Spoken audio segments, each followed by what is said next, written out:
Welcome back to D&D After Hours. I'm your host, Destiny Nathasia, and tonight I want to talk about something we all want, but rarely talk about what it really takes to get there, and that's healing. And not the cute social media version of healing, the real kind. Let's be real, folks, okay? The kind that makes you cry at 2 a.m., the kind that makes you question why God had to break you in order to rebuild you. Hello? The kind that feels lonely, confusing, and honestly, ugly as heck. You know, people talk about healing like it's a spa day or a Pinterest quote, but healing is work. It's not pretty, it's not aesthetic, it is painful. Because in order to heal, you have to face the parts of yourself you've been avoiding. You have to look at the pain you buried, the people you let slide, the boundaries you never set, and say, I can't keep living like this. And that's where it starts. Not when you post about it, but when you finally admit, I'm not okay. I remember there was a time I was trying to convince everyone, including myself, that I was fine. I'd smile, post content, laugh with people, but inside, I was tired. And I ain't talking about the physical tiredness, y'all. I am talking about I was spiritually tired. I was emotionally tired. I was drained from this world as if I never existed. I was tired of pretending I wasn't breaking. Tired of being strong when all I wanted to be was held.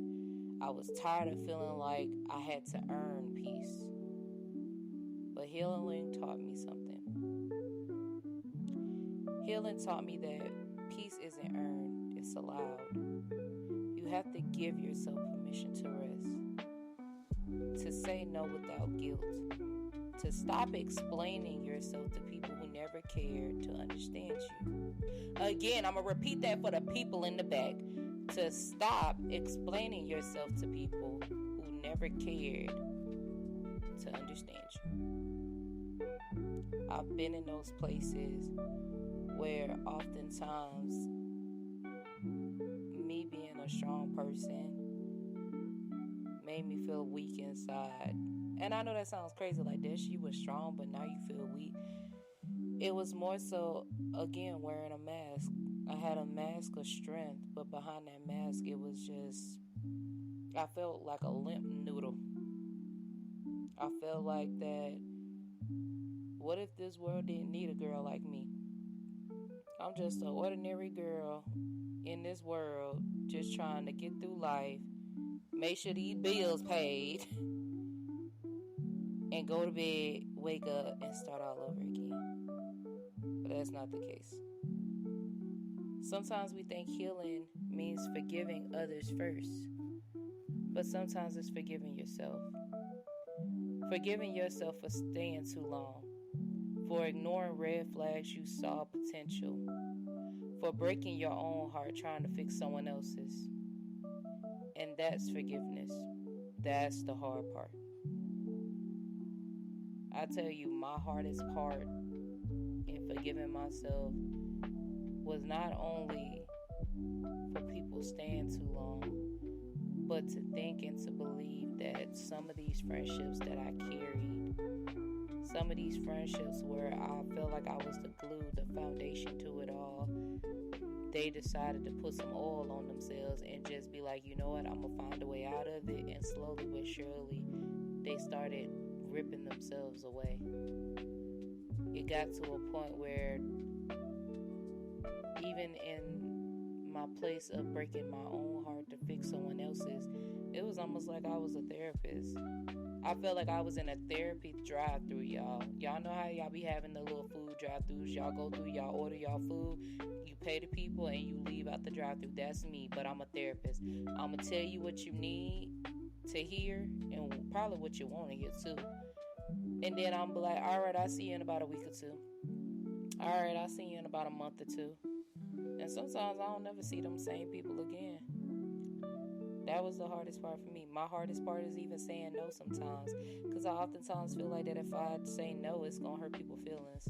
Or I feel like that they're going to hold something against me and be like, well, Des, I did this for you. Who said that I ever just tore that down? Whoever said that I just, whenever you said, oh, you helped me with this. Okay, I'm glad that you helped me with it when you had it. But why is this being brought upon me like as if because I said no, your feelings are hurt? So I'm in that season of saying no as well.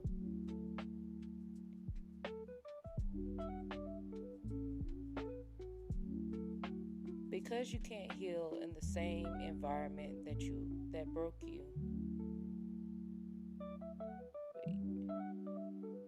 I'm gonna go back. We're gonna go back.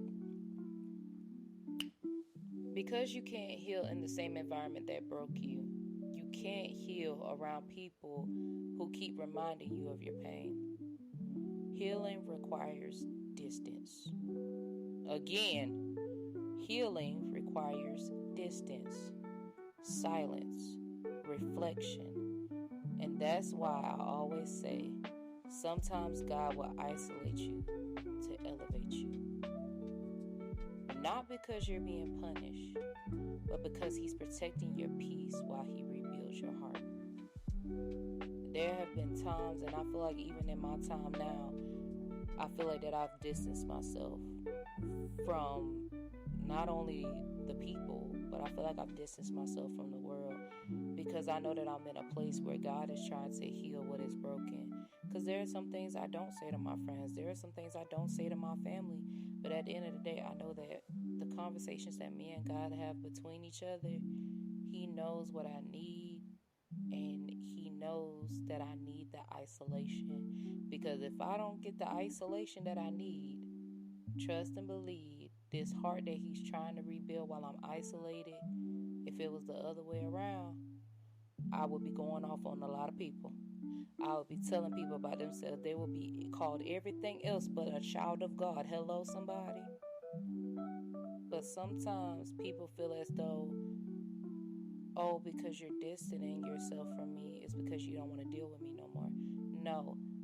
I need some people to open up their spiritual eyes to understand that sometimes God is putting people in a place of isolation to work on themselves while He works on the heart. We all need a heart to survive around in this world physically. So why can't we do that? Why can't we focus on our hearts, not only physically, but mentally, emotionally, spiritually?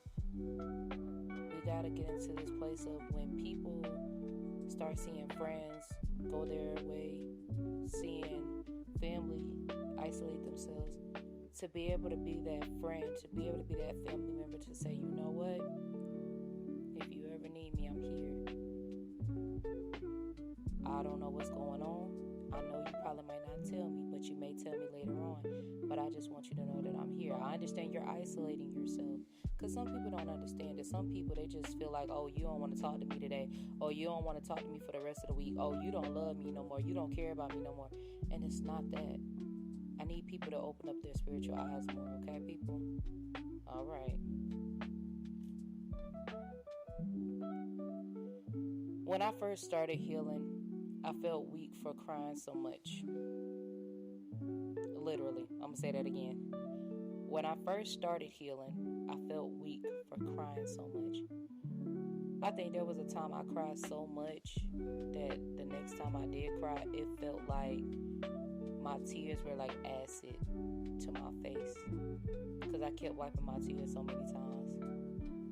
And even then I asked God, why does this hurt so much if it's supposed to be making me better?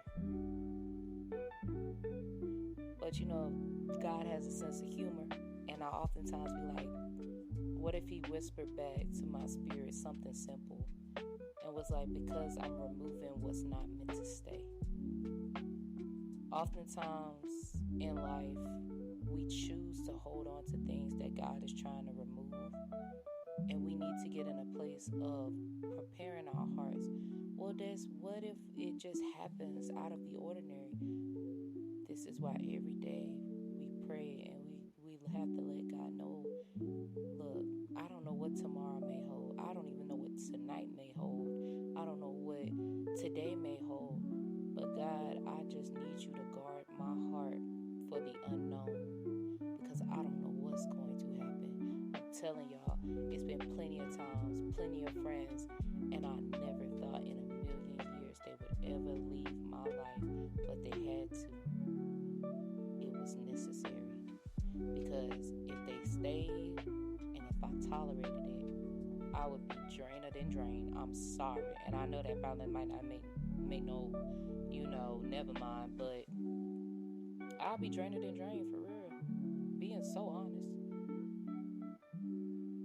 But again, imagine you asking God that question: why does this hurt so much, God? Why do I continue to deal with this? Why am I going through this whenever it's supposed to be making me better? And God's telling you, because I'm removing what's not meant to stay. Sometimes God has to break your heart to free your soul. The word says, weeping may endure for a night, but joy cometh in the morning. It's gonna hurt.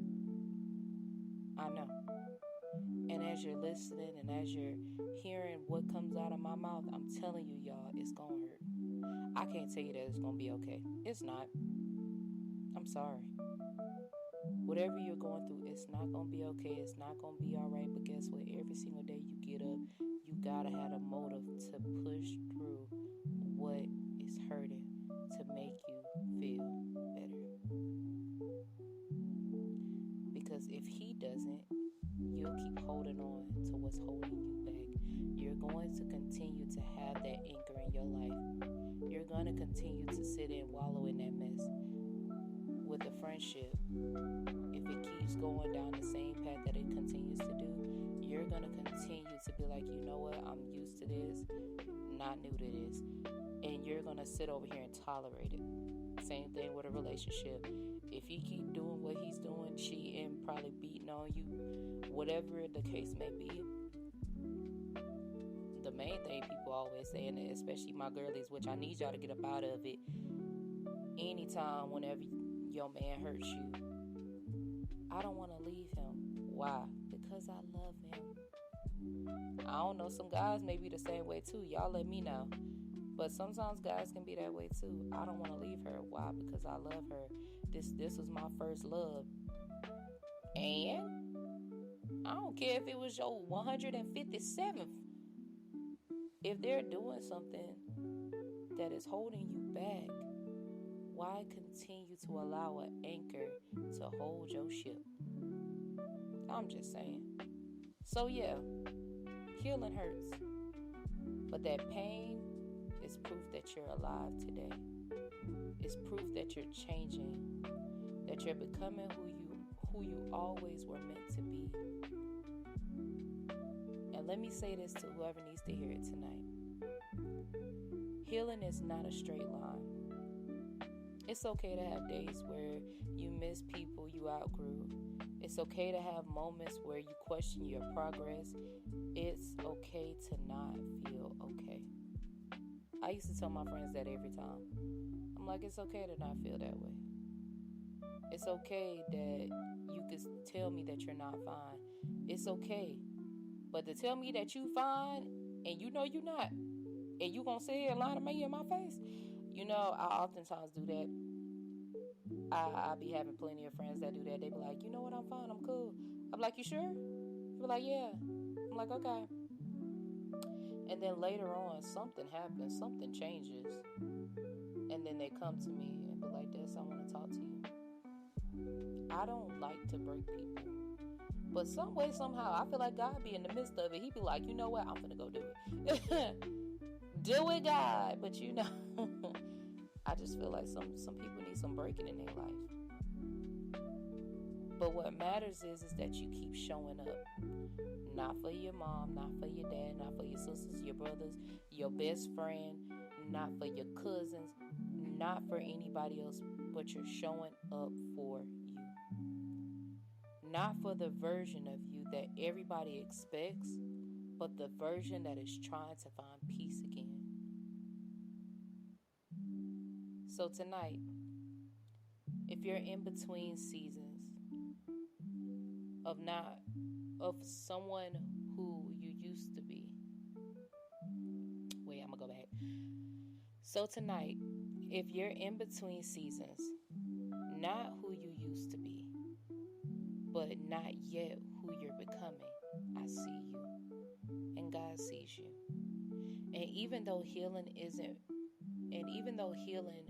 doesn't feel pretty, even right now, one day you're going to look back and realize it was the most beautiful thing you ever did for yourself. One day you're going to look back after everything that you have done, everything you have sacrificed, all the hurt, the pain, the trials, the tribulations, all those things that you have been going through the motions just to make it to another day. You're going to look back and realize that it was the most beautiful thing you ever did for yourself. Because the healed version of you, he or she is lighter, he or she is softer, he or she is wiser, and he or she will no longer beg for the things that he or she once had to chase. I'm going to say that again for my peoples in the back, because some of y'all don't be hearing. I'm going to need you to open up your ears. The healed version of you, he or she is lighter, he or she is softer, he or she is wiser, and he or she no longer begs for the things that he or she once had to chase. Stop chasing the things that you are wanting. Stop begging. You can go after your dreams. Do that. Go after your goals. Go after your ambitions. Go after it. But don't you go after no man. Don't you go after no woman. The only person that we need to be chasing for is we need to be chasing after God. Chase after his heart. And once you chase after his heart, let me tell you something. When you chase after God's heart, somebody gonna be chasing with you, and guess what? You gonna be like, oh my goodness, hi, you know, type of vibe. I'm just saying, sting. Thank you for spending this moment with me tonight on D&D After Hours. Remember, healing takes time, but it's worth every tear, every prayer, every late night conversation with God, because you deserve peace that doesn't hurt to hold. You deserve love that doesn't require you to shrink. And you deserve to see yourself the way God already does, whole. Until next time, silence the noise, feel the truth, heal your soul. This is D&D After Hours, and I'll see you next episode.